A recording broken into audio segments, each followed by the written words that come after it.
Hey everyone, this is Alex Smith and welcome to Knowledge the Ambition. So in this particular session of current affair, आज का हमारा topic है India's first glass सी bridge. So India में भी पहला glass सी bridge जो है inaugurate किया है इसे। सो इसके बारे में हम जानेंगे कहाँ पे ये इनाग्रेट हुआ, ठीक है, कितनी इसकी लागत आई है, कुछ एक इम्पॉर्टेंट फैक्ट्स हैं एग्ज़ाम के पॉइंट ऑफ व्यू से इम्पॉर्टेंट हो सकते हैं, ठीक है। सबसे पहले अगर हम बात करें तो लोकेशन की, तो इंडिया का पहला ग्लास सी ब्रिज जो है ये बनाया गया है इन तमिलनाडु, और तमिलनाडु ने रिसेंटली इनाग्रेट किया है the ground breaking glass bridge over the sea, enhancing the connectivity between two landmarks. This development coincides with the silver jubilee celebration of the Thiruvalluvar statue, ठीक है। इस स्टैच्यू के बारे में हम आगे जानेंगे, इंपॉर्टेंट है, ठीक है, which has became a symbol of cultural pride. So Tamil Nadu chief minister M.K. Stalin ने जो है वो ऑफिशियली ओपन किया है ब्रिज को, linking the Thiruvalluvar statue and the Vivekananda rock memorial.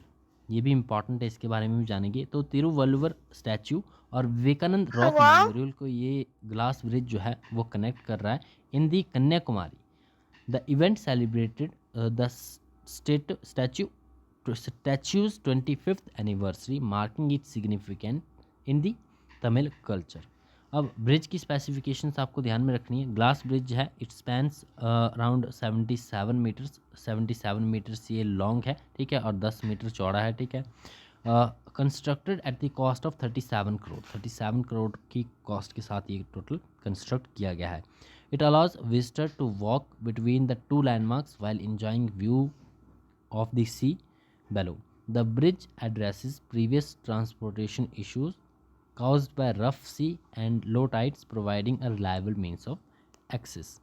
अब नेक्स्ट हम यहाँ पर बात करेंगे अबाउट द तिरुवल्लुवर स्टैच्यू, ठीक है। इसी स्टैच्यू की 25th एनिवर्सरी के उपलक्ष्य में ये जो है वो ओपन किया गया ब्रिज। तिरुवल्लुवर स्टैच्यू की बात करें तो it was unveiled on January 1st 2000 and the statue stands at the height of 133 feet, representing the 133 chapters of Thirukkural. Statue was installed on the rock in the sea. It is an important identity for Tamil people and embodies the philosophy of social justice expressed in the Thirukural, ठीक है। Designed and renowned by sculpture V Ganapati Sthapati, ठीक है। ये इनका नाम आपको ध्यान में रखना है। डिज़ाइन की गई by the renowned sculpture V Ganapati Sthapati. It weighs approximately 7,000 tons and has withstood natural disaster including 2004 tsunami. Okay, recently it was officially renamed as Statue of Wisdom, तो स्टैच्यू ऑफ विजडम भी रीनेम की गई, ये भी आपको point ध्यान में रखना है, ठीक है। नेक्स्ट बात करते हैं about some details about the Vivekananda rock memorial.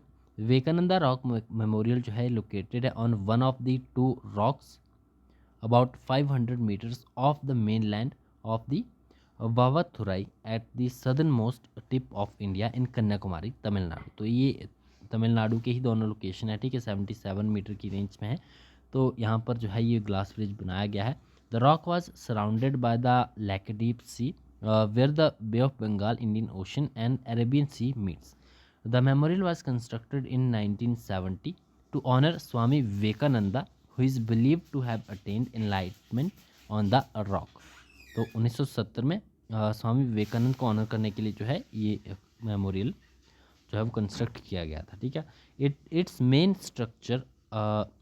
Structures are Vivekananda Mandapam, जो कि एक हॉल है dedicated to Swami Vivekananda, and Shripada Mandapa है built to enshrine the footprint of Devi Kanyakumari, and Dhyana Mandapam है which is a meditation hall. So that's all, thanks for watching.